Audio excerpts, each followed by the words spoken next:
আসসালামু আলাইকুম। আপনারা সবাই ভালো আছেন? আল্লাহর রহমতে আমিও ভালো আছি। খাবার রান্না করি রেডি। আমি সোনামনের কাছেন থেকে বলছি যে রান্না হইল সন্ধ্যাবেলাকার রোজা ইফতারের পর খাওয়া দাওয়া, মাংস কষা আর পটলের ভাজা, তার সঙ্গে রুটি।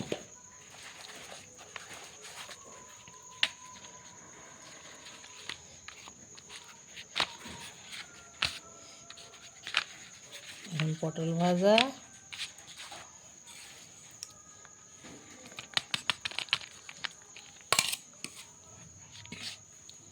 আর মাংস দিয়ে রুটি খাওয়া দাওয়া হবে।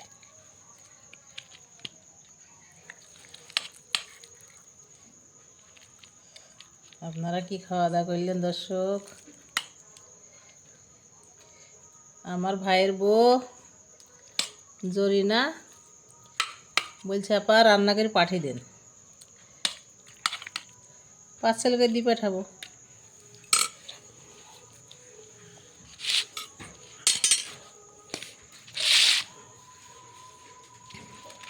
নতুন গাছে পটল ধরেছিল, তাই আজ পটল তুলে নিয়ে এসেছিল। আপনাদের দেখাইলাম না পটলের বান, পটলের গাছ, পটলের জালি ফুল, সেই পটল বড়ো হয়ে গেছিলো, তাই ভাজা খাওয়ার জন্যে নিয়ে এসেছিল। তাই পটল ভাজা করলাম আর মাংস কষা করলাম। ঝোল মাংস খেতে এমন ভালো লাগে না, একটু কষা মাংসই করলাম। এই মাংস দিয়ে খেয়ে নেব, পটল ভাজার মাংস দিয়ে। রুটি গমের আর পটলের ভাজা। বিসমিল্লাহ। রোজা কিন্তু অনেক কিছু খাওয়া হয়। নামাজ টামাজ পড়ি পরে একটা দুটো রুটি খাওয়া হয়।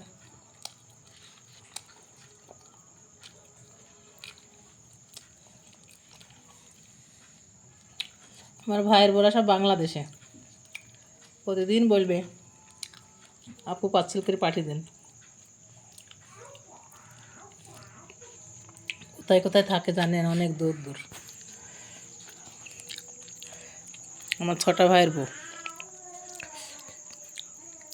আমার সাথে খালি মজা করে, তারা পাঠাতে পারবে না বলি যে পাঠিয়ে দেন, তাই বলি। পাঠাতে পারলে তার বলতো না যে পাঠিয়ে দেন।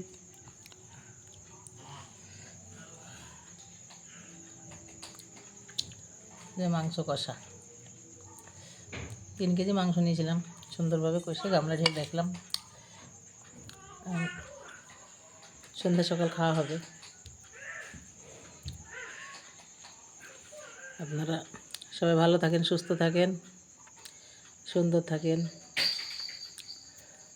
আপনাদের সঙ্গে দেখা হবে নেক্সট ভিডিওতে।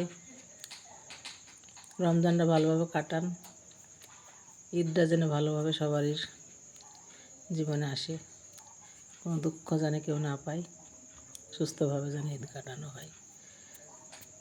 আল্লাহ সবাইকে সুস্থ রাখুক, ভালো রাখুক। আমিও যেন ভালো থাকতে পারি, আপনাদের মাঝে মাঝে ভিডিও দিতে পারি। আল্লাহ হাফেজ।